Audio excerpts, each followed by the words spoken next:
Hello বন্ধুরা, তো আজকে শিবরাত্রি উপলক্ষে একটা ছোট্ট ব্লগ বানিয়েছি। তো দেখো তোমাদের কেমন লাগে।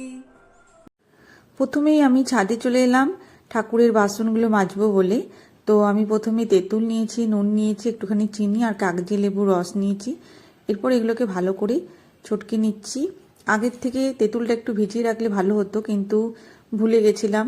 তো আজকে ভাবলাম যখন রান্নার এত চাপ নেই, তাহলে তেঁতুল দিয়েই বাসনগুলো ভালো করে মেজে নিই। তো অন্য দিন তো রান্নার চাপ থাকে, মাজা হয় না। তো বৃহস্পতিবারে চেষ্টা করি তেঁতুল দিয়ে মাজবার। তো কখনো হয়, কখনো যদি কাজের বেশি চাপ থাকে তো 15 দিনেও একবার মাজি।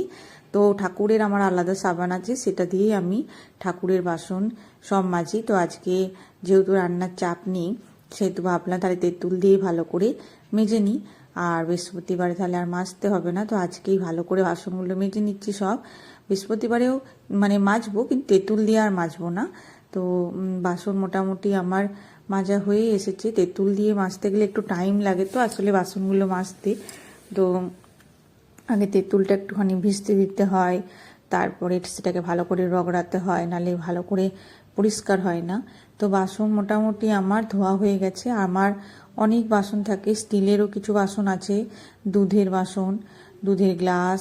তো এগুলো কাঁসারগুলো আজকে ভালো করে মাজলাম, আর স্টিলেরগুলো মেজেছি। তো এগুলো ওই সাইডে আছে। তো দুধ দিতে আসবে ঠাকুরের। তো গোপালকে যেহেতু আমি সন্ধেবেলায় দুধ দিই, তো আমার বাসন মাজা মোটামুটি সব হয়ে গেল। এরপর আমি ঠাকুর ঘরটা মুছে স্নান করতে চলে যাব। তো রোজই হাসবেন্ড যাওয়ার পর আমি এই ঠাকুরের বাসন আর এই ঠাকুর ঘরটা আগে মুছে নিই, তারপরে আমি আবার স্নান করার থাকলে করি। তো আমি ঠান্ডাতে খুব একটা স্নান করে পুজো করি না, আমি জামা কাপড় ছেড়েই পুজো করে নিই। তো আমার স্নান করতে লেট হয়, আমি পরে স্নান করি। তো আজকে স্নান করেই করব। আর স্নান হয়ে আমি আবার চলে এলাম ছাদে। এই যে আমি ফুল তুলছি। তো এখন তো ফুলের খুব একটা মানে অভাবই হয়ে গেছে। গেঁদাও সব শুকিয়ে গেল, রক্ত গেঁদাগুলোই অল্প স্বল্প আছে। তো এইগুলোতেই আমার হয়ে যাবে। আর এই যে অপরিচিতা ফুটেছে, অপরিচিতা গাছটা আমি কেটে দিয়েছি যাতে এটা পরে ভালো করে ফুল ফোটে বলে। আমি সবই যেগুলো শীতকালে ফুল হয় না সেই সব গাছই কেটে দিয়েছি ছোট ছোট করে। নয়নতারাগুলোও তাই, যাতে এগুলো পরে ভালো ফুল ফুটবে বলে। তো মোটামুটি অল্প স্বল্প ফুল পেয়ে গেলাম, যেটাতে আমার পুজো হয়ে যাবে। আর আমি একটু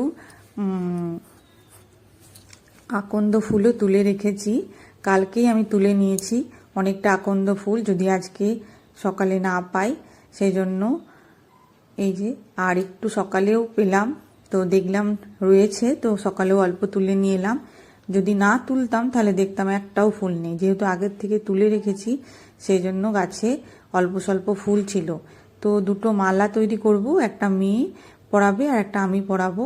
ঘরের শিব ঠাকুরের জন্য মালাগুলো করছি, মন্দিরে আর নিয়ে যাবো না, কারণ মন্দিরে পড়াতে না পড়াতে সব উঠিয়ে ফেলে দেয়। তো ওই জন্য মন্দিরে আমরা ফুলই নিয়ে যাব, মালা আর নিয়ে যাচ্ছি না। আর ঘরে যে আমার শিবলিঙ্গ আছে খুবই ছোট, ওই জন্য আমরা ছোট ছোট দুটো মালা করেছি। এরপরে ঠাকুরের যে আমরা মহাদেবের পুজোটা আমি আর একটি ব্লগে আপনাদের সাথে শেয়ার করব। বাই।